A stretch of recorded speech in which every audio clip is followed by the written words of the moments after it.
Okay, so get this. Researchers are teaching AI to program from pictures. From pictures. Yeah, like show it a picture and it writes the code to, say, solve a maze or something. Wow, that's pretty wild. How I know, right? It sounds like some next level sci-fi stuff. it really does. But this is actually happening. It's real research being done at City University of Hong Kong. We dug into their paper, Let and me guess. It has one of those crazy long titles with a bunch of acronyms. you know it. It's called like HumanEval-V something something. Large Multimodal Models. Catchy, right? Well, the important part is those large multimodal models. Basically, we're talking about really smart AI, and the multimodal part is key here. Okay, so what does that mean? Multimodal. It means these AIs don't just process words like older models, they can actually see the images too. So it's like, imagine you're watching a movie, you're using both your sight and your hearing to understand what's going on. Right, makes sense. It's multimodal. And these AIs are trying to do the same thing, but with images and code. The researchers wanted to see if they could combine those things, the visuals and the code, to actually program. So instead of giving these AIs lines of code to work with, they're giving them pictures. Exactly. They created this benchmark called HumanEval-V Tunnel V. It's a set of 108 coding puzzles, and each one has a unique image that's key to solving it. They basically wanted to test if AI could connect the dots between what it was seeing and how to turn that into a program. Okay, so walk us through this. What does one of these coding puzzles actually look like? Give us the visual. Sure. So imagine you're, say, a beginning programmer. You see an image on your screen, maybe it's a grid of colorful squares or a simple shape, and you also get a few lines of starter code, like a function signature. Your job is to fill in the missing code to make something happen based on that image. So like make the squares change color in a pattern or rotate the shape. Exactly. It's not about writing complex software from scratch, but more about showing you understand how the visual information translates into code. So the researchers weren't necessarily looking for these AIs to create the next Facebook, more like just demonstrate they could grasp those fundamental connections between seeing and coding. Exactly. They kept the programming tasks relatively simple on purpose. It was all about the visual logic. Okay, that makes sense. So the big question, how the AIs do. Did they ace the test? Well, the results were a bit of a mixed bag.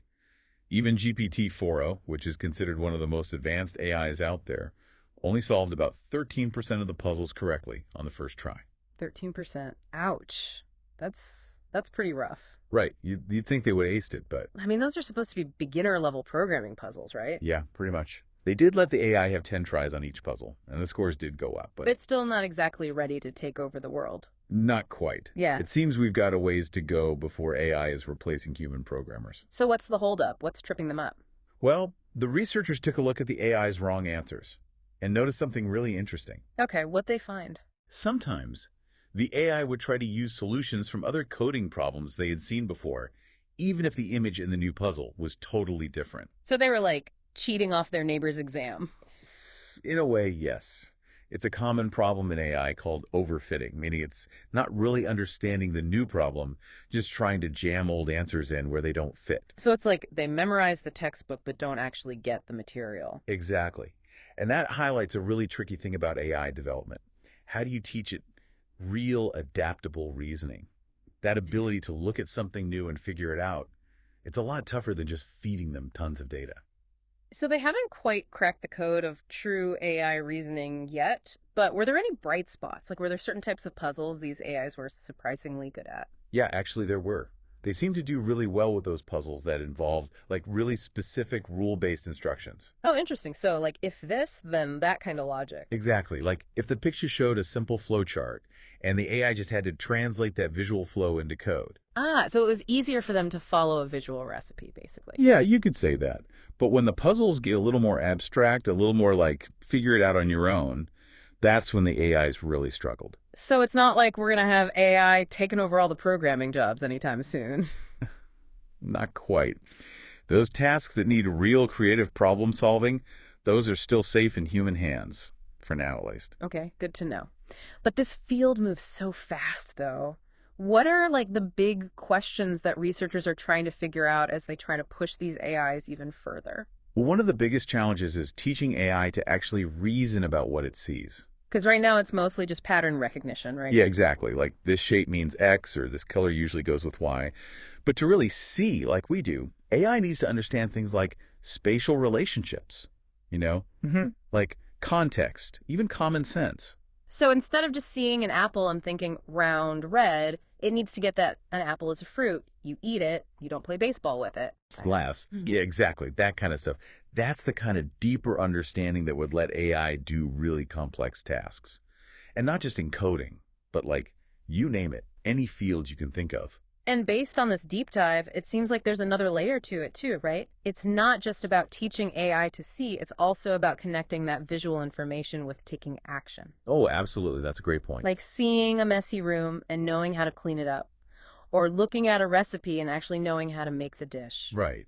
It's one thing to just recognize what they're seeing, but to actually do something with that information, that's where things get really interesting. And when you think about applying that to coding, like imagine an AI that can design a whole website just by looking at like a rough sketch on a napkin. Right. Or write code to, say, control a robot's movements just by watching a video. Yeah. The possibilities are huge. Okay, that is some seriously next level stuff. Sign me up for that future. But for now, it sounds like as excited as we should be about the potential here, we also gotta like keep our expectations in check, right?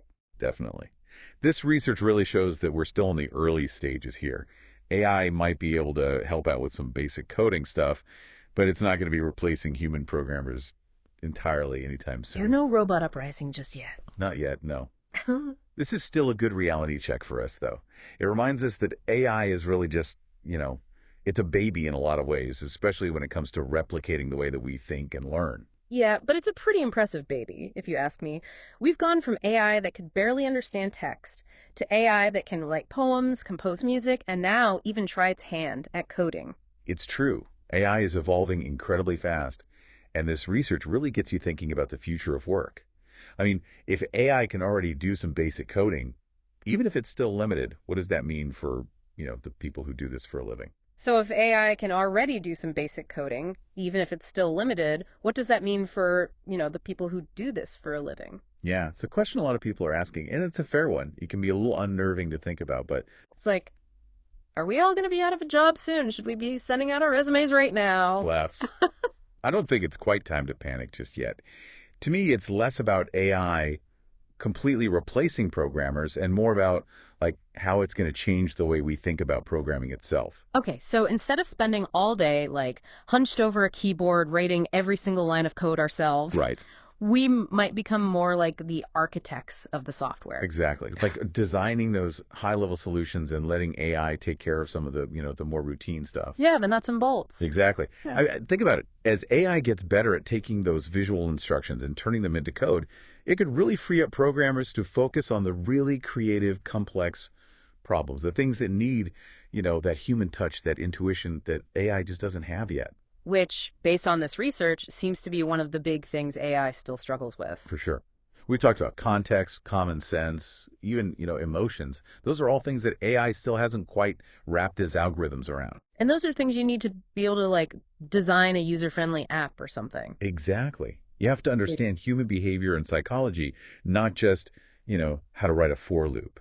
It's like they say, computers are great at following instructions, but humans are the ones who are good at giving them. Right. But to give really good instructions, you have to understand the big picture, not just the nitty-gritty details. 100%. And that's what makes this research so interesting. It reminds us that as amazing as AI is becoming, it's still just a tool. Right. And like any tool, it can help us do incredible things. It can make us more efficient, but it's up to us to use it wisely, to guide it, to shape its development. So we shouldn't be afraid of the robots taking over. We should be thinking about how we can work with them Exactly. to build even cooler, more innovative stuff. I love that. This research really is like an invitation to imagine new possibilities, not to shy away from them. So I have a question for you and for all our listeners out there too. If you were going to design the next AI coding challenge, what would it be? Like what kind of visual puzzle would really test the limits of AI? Ooh, that's a great question. What do you think?